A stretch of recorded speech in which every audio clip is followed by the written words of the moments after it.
This is where it all started for Robert Durst when a fisherman noticed a dismembered body surface in the waters near Galveston.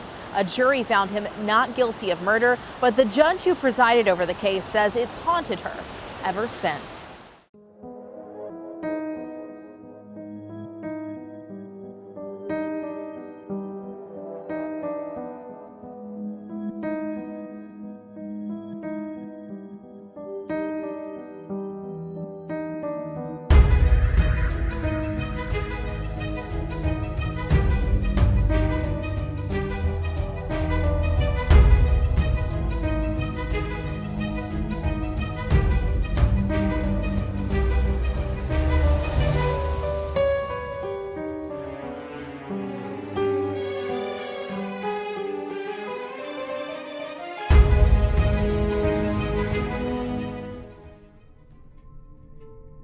Good afternoon, and welcome to True Crime Mysteries. If you're new to the channel, hello and welcome, and if you're returning, welcome back. Today, we are doing another serial killer deep dive, and this time, I wanted to cover an alleged serial killer that has recently been in the news due to his recent conviction, Robert Durst. This is going to be part 1 of 3. Let's get into it.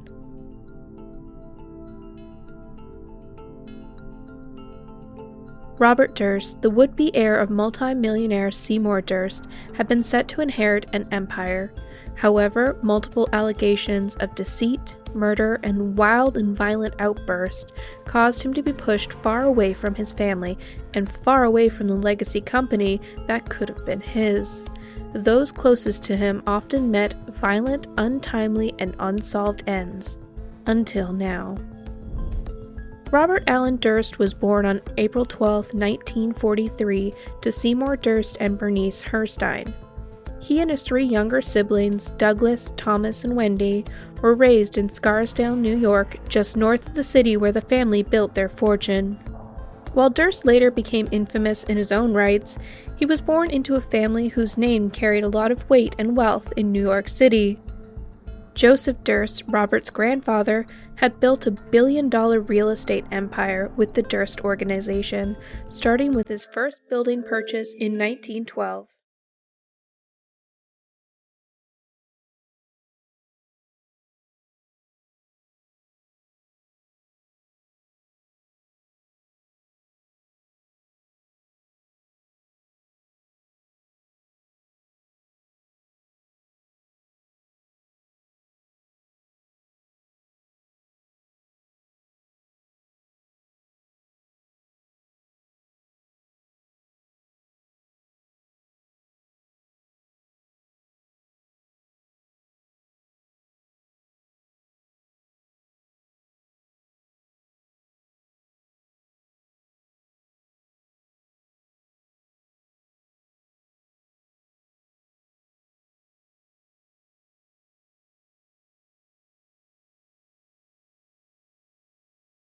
Today, the company is one of the city's largest family-run real estate organizations, with his brother Douglas at the helm. Durst's younger years were fraught with trauma. When Durst was 7 years old, his mother fell off the roof of their home and died. Durst claimed that his father had brought him to the window and witnessed her death, though his brother Douglas disputes that claim. At the time, the newspapers had said Bernice had fallen off the roof after overdosing on asthma medication, but some family members, including Robert, claimed it was suicide. Durst struggled with his mental health after his mother's death. When he was 10 years old, he was assessed by a psychiatrist who claimed Durst couldn't be treated because he had personality decomposition and possibly even schizophrenia. Durst attended Scarsdale High School, where classmates described him as a loner. He then attended Pennsylvania's Lehigh University, where he graduated in 1965 with a bachelor's degree in economics. He then enrolled in a doctoral program at the University of California in Los Angeles, where he met Susan Berman, an aspiring writer who quickly became his close friend. Durst withdrew from the UCLA program and moved back to New York in 1969. In the fall of 1971, he met Kathy McCormick, an 18-year-old dental hygienist who lived in one of the buildings owned by the Durst Organization. They had met when Durst went to pick up the rent.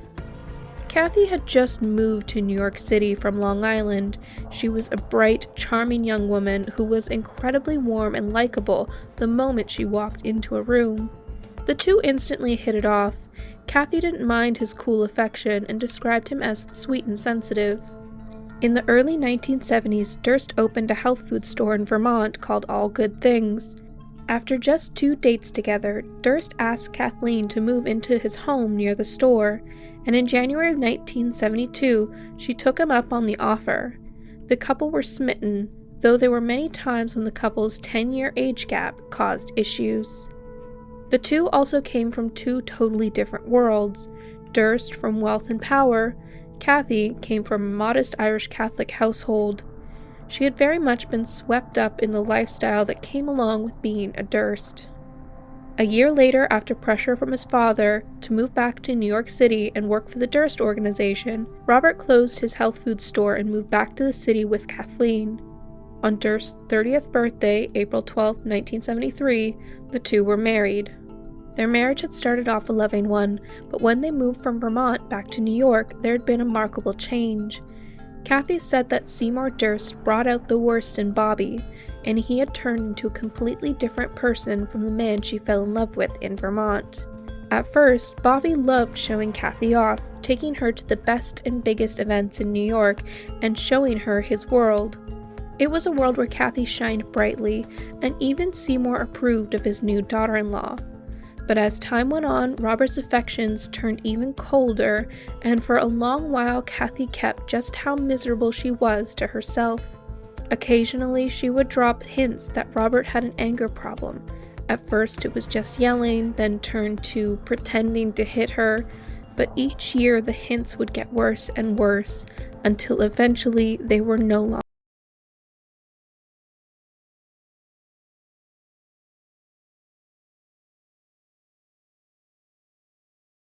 McCormick said he first witnessed Durst abusing Kathleen at a family Christmas party when he grabbed her by the hair. Kathleen had kept numerous diaries filled with details about how Kathleen had been suffering in the marriage.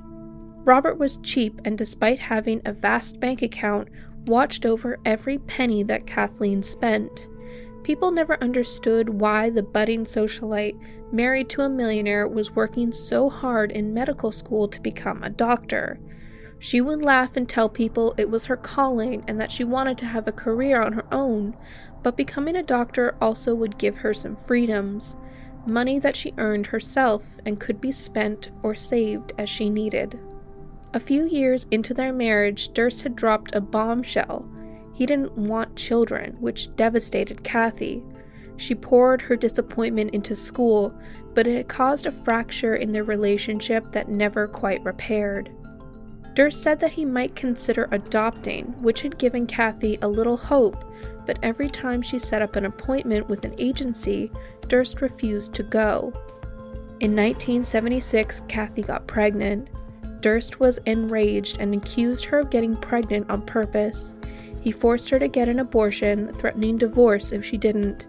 She went through with the procedure but fell into a downward spiral of grief and depression. It was also around this time when she learned for the first time that Durst was having an affair. She had learned of the affair when she discovered Polaroid pictures of their medicine cabinet and closets. When she asked what the photos were, Durst revealed he'd had a woman in their home, and he'd moved things around to make the apartment appear to be only occupied by him. He had used the photos to put everything back where it belonged before Kathy returned. This had caused an unrepairable rift between the couple. After this, no love remained in their relationship, and Kathy seemed to be the only one suffering. In early 1982, 29-year-old Kathleen was in her final year of school at the Albert Einstein College of Medicine, studying to become a pediatrician.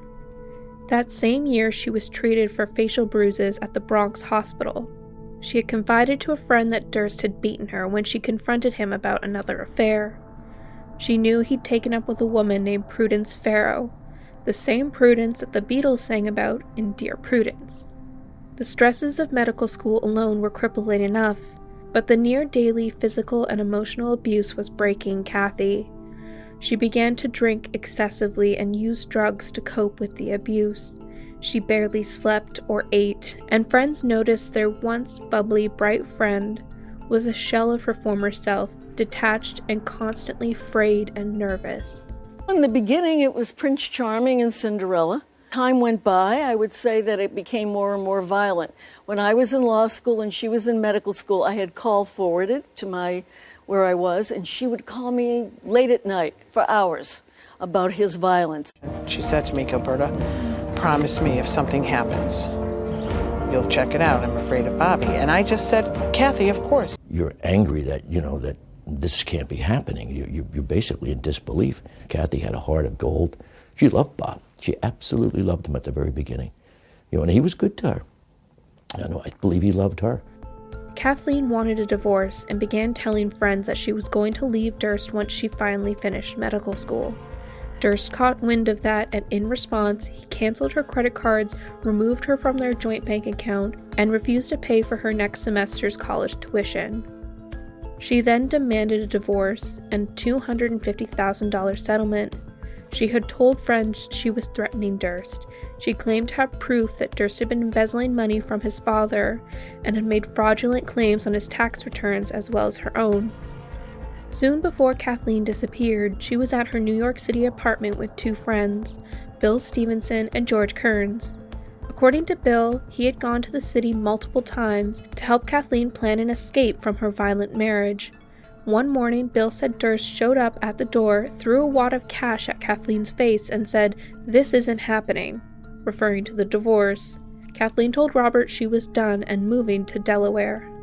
George, who also witnessed the incident, said that there was a lot of yelling and screaming.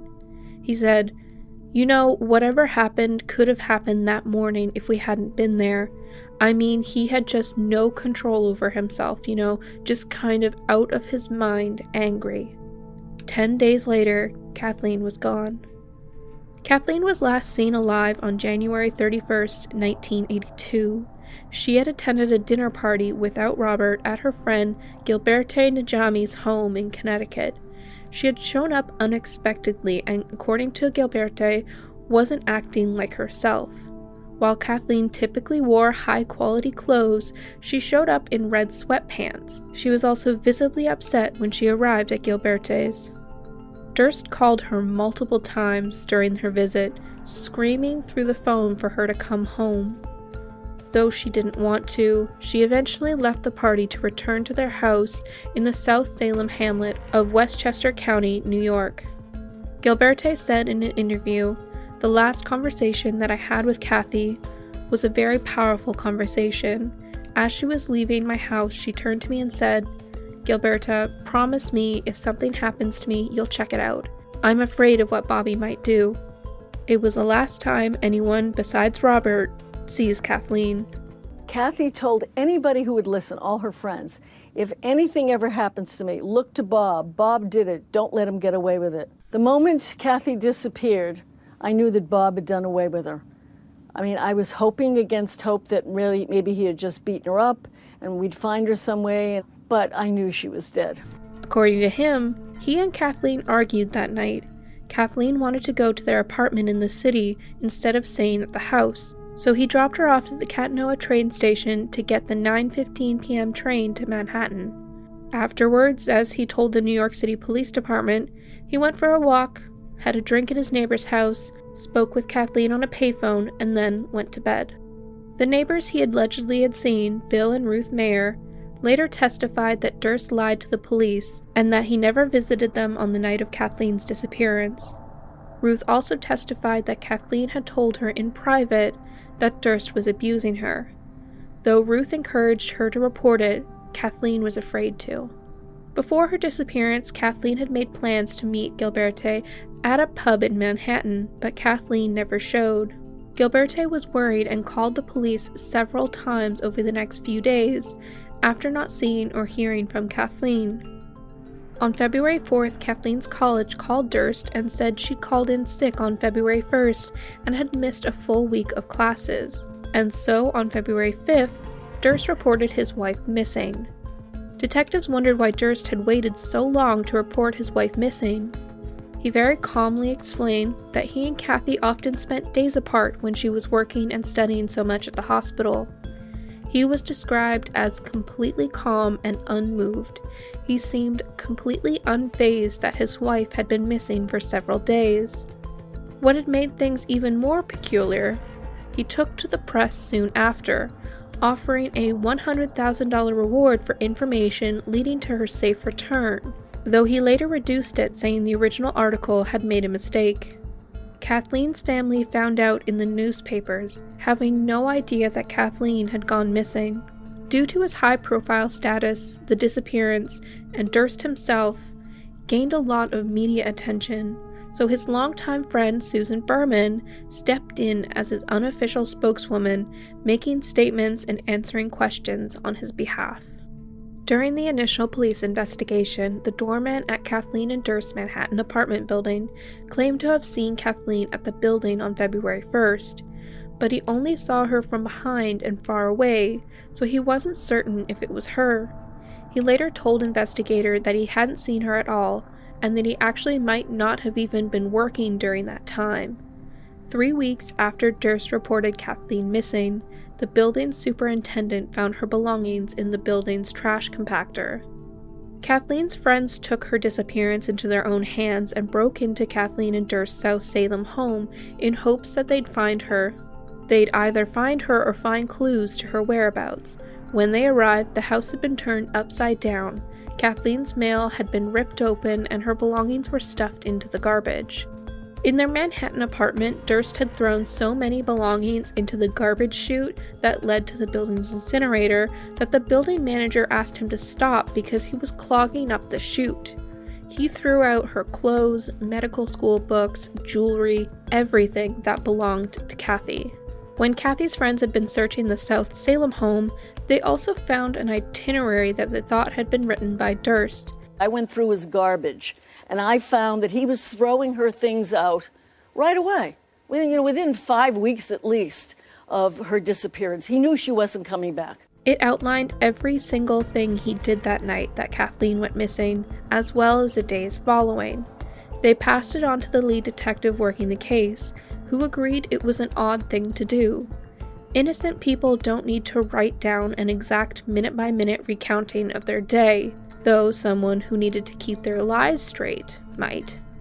While New York City police explored leads and questioned Durst, it didn't go unnoticed that higher-ups were not pushing them to solve the case. The investigation had only been a few weeks in when it was already beginning to wind down. Normally, high-profile cases like this would bring in all sorts of people to breathe down the necks of detectives. Not this case. It seemed that the Durst family didn't care about New York's finest working the case at all. They certainly weren't cooperating with law enforcement. Durst refused interviews, polygraph tests, and even answering the most basic questions, though he did take several interviews with reporters. Did you have anything to do with the death of your wife? I don't know that she's dead. Do you think that it's possible that she's alive now? It's possible. Not likely. At first playing the role of concerned and sympathetic husband, though his tone quickly turned to annoyed and began to slander Kathleen. He told the press that he believed Kathleen had left him and would run off with another man. There was so little evidence in Kathleen's disappearance. Law enforcement had even worked with several psychics to try and develop new leads. Though they had suspicions Durst was involved, he had lawyered up with one of the best criminal attorneys in New York, and without evidence, the case went cold, and slowly Robert Durst's missing first wife was reduced to a file in a cold case locker. Well, that is going to be it for part 1. In our next video, we're going to go over Durst's second marriage and his time in Texas. As always, please give this video a thumbs up if you like the content and subscribe for more if you haven't already. Also, don't forget to turn on the notification bell so you get notified when I post. If you've done all that and want to support me and the channel, we have channel membership as well as Patreon to get early access, members-only content, live streams, and more. We also have merch and other goodies in the description box, as well as links to all my socials. But until then, I will see you all in the next one. Bye for now.